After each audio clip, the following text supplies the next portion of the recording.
Hello, this is Jordan, and this is your precious metals video market update. This is being recorded on the very late evening of Wednesday, January 20th, 2016 Pacific Time.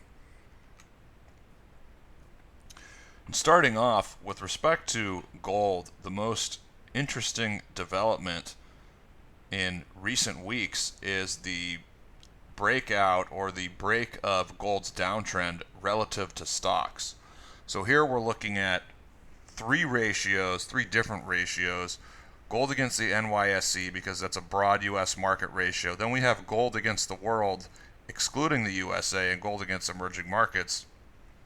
Gold against emerging markets that hit more than a 2-year high today, and that's already broken out. That was the first to bottom. And if you look at gold against the world, excluding the US, that in the last 2 days has broken out. Well, today it's broken out to also a 2-year high.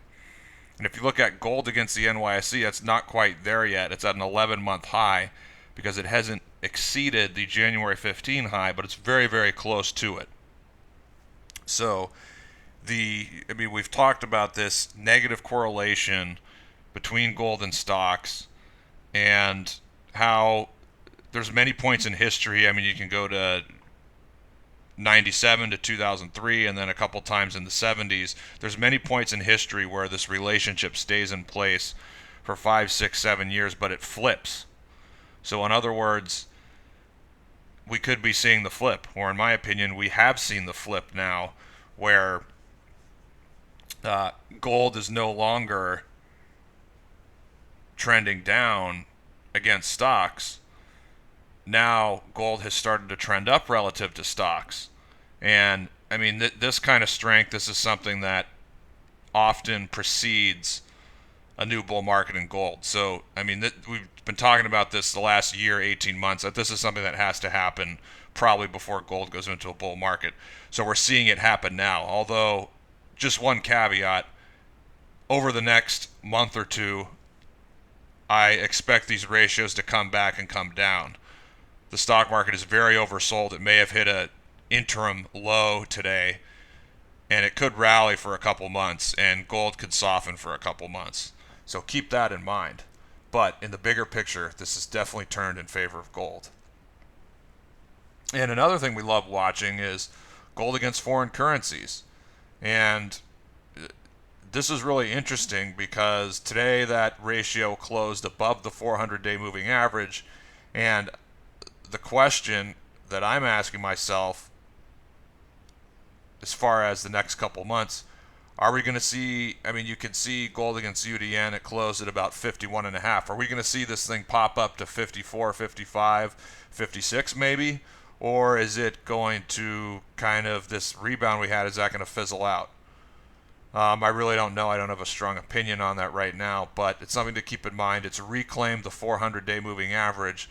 So obviously, if gold against foreign currencies can make a big run here to the mid to upper 50s, then that's telling us that the gold bottom is coming very soon instead of relatively soon, in my opinion. Now, gold at the bottom, that's a line chart. Gold has been doing well recently, and the last couple weeks or so, mostly because the stock market's been tanking. It's possible gold could have another bid, and it could get another safe haven bid and pop up higher.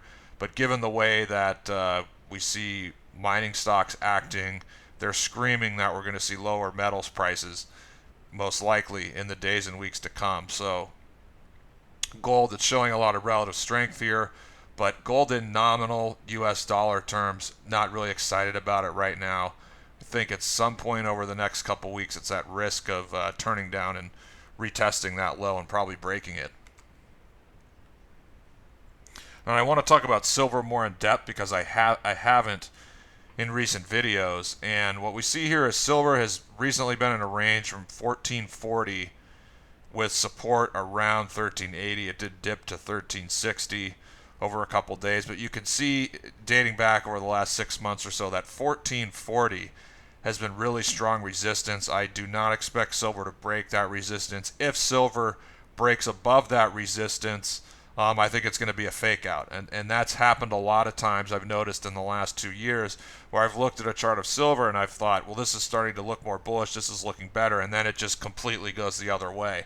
So that's something to keep in mind in bull and bear markets. Just a little tip. When you're looking at a bear market, the potential bullish pattern, price patterns, technical patterns that you see there, they're going to tend to not play out in that bear market. And likewise, when you're in a bull market and you see something that's developing and it's kind of bearish, it's usually not going to play out. So even if silver were to pop up here to 1440 or even pop above it for a day, people are going to get excited. They're going to say it's a breakout. I really doubt that. So that's just something to keep in mind. And I'm going to talk more about silver.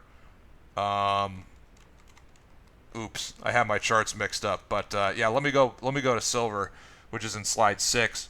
And this is the weekly chart of silver. And below I have the gross short position of silver. So we're just looking at the gross short position. It's not the net position. Remember, the net position is the difference between longs and shorts.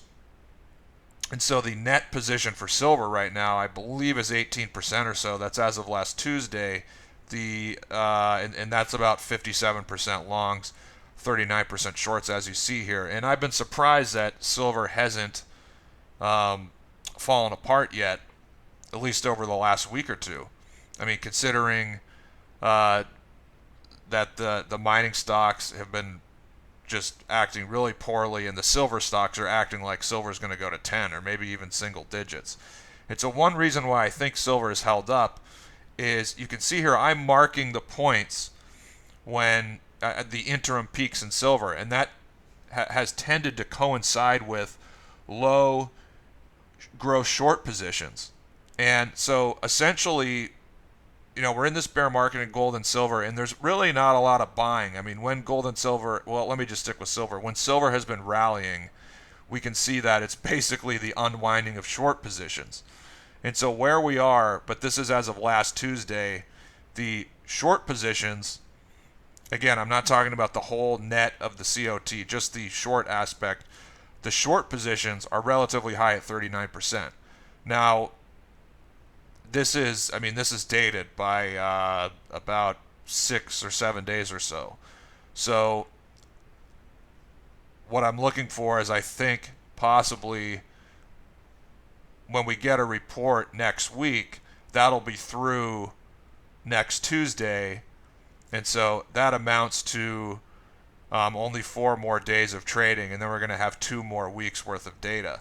And I think at that point we're going to see these the gross short positions under 30%. So I think the next report that we're going to get on Friday, and then the one the week after, I think these are likely to show that there's been a lot of short covering, because if you look at the daily chart, if you go back and look at the daily chart, look at what's happened in the last couple of weeks. I mean, you've had some really strong big white candles, and I think that's all short covering. So anyway, this is the weekly chart. I mean, it's possible that silver could rally a little bit more, given that there's probably some more shorts that have to be unwound.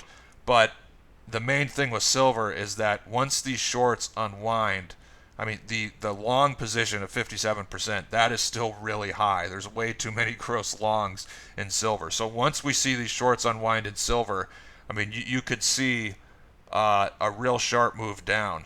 So don't get excited about silver if you see some strength in the next couple days. It still has more downside, in my opinion. And let me circle back to the gold stocks, and we're showing the daily candle charts, GDXJ at the top, GDX at the bottom.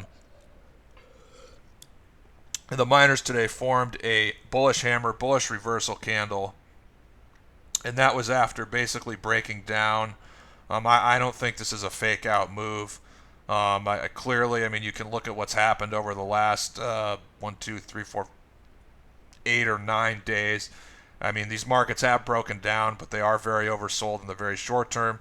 So they bounce. There might be a little bit more to this bounce. I mean, GDXJ closed at about 17.5.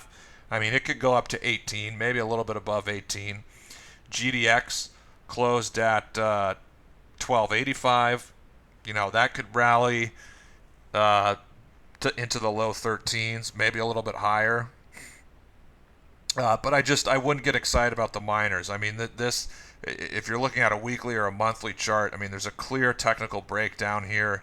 I mean, there's many different ways to calculate targets. I mean, you can look at Fibonacci patterns. I mean, you can measure this whole thing, which looks like a continuation head and shoulders pattern. I mean, we talked about in our article GDXJ. I mean, that is a potential downside target of 13, and for GDX, that is a potential downside target of 10 or something in the high nines. And if you look at what's happened in recent days, you can see a cluster of very strong black candles. And I highlighted, if you go back to July when the miners were really diving, I highlighted there some similar price action where they were breaking down, and there were clusters of these full black bearish candles. And I mean, what you saw around that time, you saw some strong days, a couple of good days there, bullish days, but the rest of it just looks terrible and really bearish. So, I mean, that's something to really be concerned about, because they could rally here in the next couple days, maybe follow the stock market, but if we start to see metals diving, the miners are going to be, I mean, that's going to put even more pressure on the miners. So, I mean, we just got to be careful here. I mean, with respect to the miners and the metals, there's, I mean, the bear market is very close to ending as far as time. It could be a month, it could be 2 or 3 months, but we've got to be really careful, because these things crash before a bear market ends, and it could be setting up for that. And that's all for today. I'm updating my book. Go to thedailygold.com/book, opt in for my list, and you can get that. You'll get the update to the book. And if you want to follow more of my work, go to my website, thedailygold.com. Sign up for my free newsletter. There's a opt-in box at the top right of the website, and you opt in, you're going to get my book. Also, if you have any comments, questions, or concerns, feel free to email me, jordan@thedailygold.com. Thank you all for listening and watching, and I wish you all the best in 2016, and look forward to doing another video update in the weeks to come. Thanks.